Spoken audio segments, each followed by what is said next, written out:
All right, so I got a clip here for you guys from Laura Ingraham's show on Fox News where she brought on this guy named John Taffer. Apparently he has a restaurant named Taffer's Tavern and also has a show called Bar Rescue. And she brought on this guy to basically complain about working class people and how the government is giving them too much assistance in terms of federal unemployment aid and that they should be starved, literally starved, into accepting some of these shitty, low-pay, no-benefit jobs and be forced into submission back into the workplace. And so, however crazy you think that this clip is going to be in the beginning, I promise you, stick around to the end because the ending of this clip is as close to a Marie Antoinette let them eat cake moment as I could possibly imagine. So let's go ahead and watch this clip. I'm not an economic professor.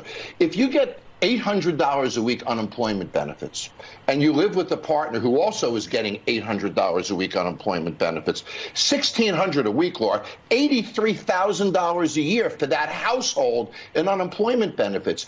The median income in America is only $63,000. We're incentivizing people to stay home. What if we gave that additional unemployment benefits to employers to incentivize people to go to work? Well, what if Clever. See that fucking smile on his face? God damn it, dude. Calm the fuck down. Employers get plenty of subsidies under our current economic structure, okay? Billionaires and billionaire corporations get more subsidies and get more handouts from the government than all working class people combined, and it's not even close. Okay, so this idea that he has in his head that it's only working people that are getting these subsidies within the free market or the labor market that he's talking about here is a complete farce, okay? He's completely making up this dichotomy here. And the idea that some couple might be making more in unemployment assistance than they would be making at a median wage job in the United States is more of a commentary on the fact that Americans are not making enough at these jobs than it is on the unemployment itself being too generous. But let's continue to hear what this guy has to say other than let's give more subsidies to corporate America. So continue, please. What if we just cut off the unemployment? I mean, hunger is a pretty powerful thing. I don't mean physical hunger, because people who truly are in need help. I'm talking about people who can work but refuse to work. But the government is literally putting anvils in many ways on people's shoulders, either through the mandates, regulations, and now through free money, which obviously we're all going to, the piper eventually has to be paid. John, I want to ask you, though, about this idea of work-life balance, because look, no one wants to miss their kids growing up. No one wants to. You stay in the office your whole life. You never see your family. So that's really important. However, have we taken that a step too far when you think of, well, a lot of the millennials talking about, well, I need time for self-care. I don't know why I'm harping on that tonight, but the whole self-care movement is a little, I mean, my mother's not with us anymore, but she worked by the time she was 12 during the Depression. If she heard the self-care thing, I think her head would explode. I'm sorry, what? Your mother, who was alive during the Great Depression and started working during the Great Depression at the age of 12, would be upset that millennials want or expect better working conditions? What the fuck is happening? Is Laura Ingraham literally making the argument here that she would prefer we go back to the pre-Great Depression labor standards in the United States? That's pretty much literally what she just said. She just said, my mother or my grandmother, whichever one she said, who was alive before the Great Depression and during the Great Depression, would think that today's millennials are too fragile because they're expecting better labor conditions than her 12-year-old working grandmother had at that time. What the fuck is happening right now on Fox News? This is like absolutely insane. This is beyond even the current state of the Republican Party and how much they serve corporations. That's even taking it a bit too extreme for what they would currently be arguing for. She's arguing for what?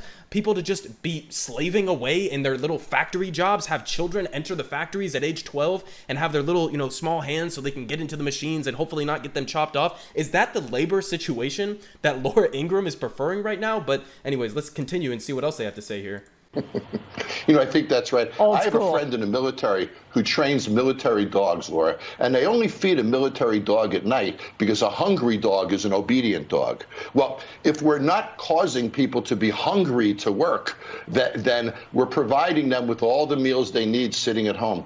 I'm completely with you, Laura. These benefits make absolutely no sense to us. And on top of the impact of not getting employees and not being able to run our businesses, in my industry, we have meat prices are up 10%, chicken prices are up 15%. No, inflation is going to kill business. I mean, it's going to, that's Yep. Okay, so listen, I'm not even going to address the inflation point that he made at the end there because, rewind a little bit. Did you just compare the American working class to military dogs? Did I hear that right? This guy literally just compared his own employees at his restaurant and employees across the United States to dogs. To dogs that are to be beaten into submission. And first of all, the way that the military and police treat some of these dogs in these training facilities and in combat is atrocious in and of itself. But you are comparing actual human people who work for a living, to dogs that need to be beaten into submission via hunger. Dogs that need to be starved until they are obedient. That's what this guy just said on national television, on one of, if not the single, most watched television network in the entire United States.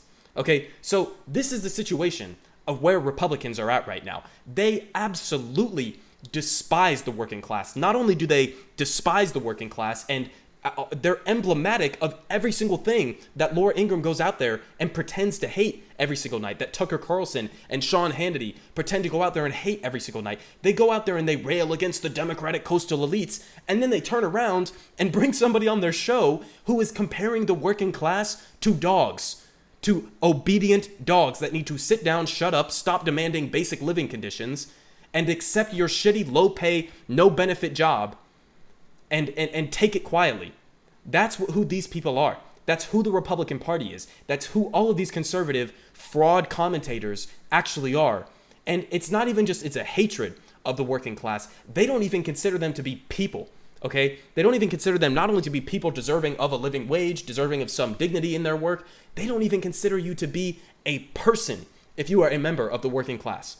Okay, so this is absolutely insane. One of the craziest clips that I've ever seen, even on Fox News, which is saying a lot. They are now officially, apparently, considering the working class of America not something to be treated with respect and dignity and empowered and given the ability to, let's say, under a socialist restructuring of the economy, actually have a voice, a democratic voice within their workplace. Not only do they not deserve any of that, but apparently, according to Laura Ingraham, they don't even deserve some of the labor protections that we got in the FDR era after the Great Depression. She wants to revert back to when her grandmother or mother or whatever the fuck was working some random factory job at the age of 12. Okay, so this is who they are, and understand that. Conservatives, as they are continuing to try to pretend as if there's some realignment happening and they are the party of the working class, they absolutely despise the working class.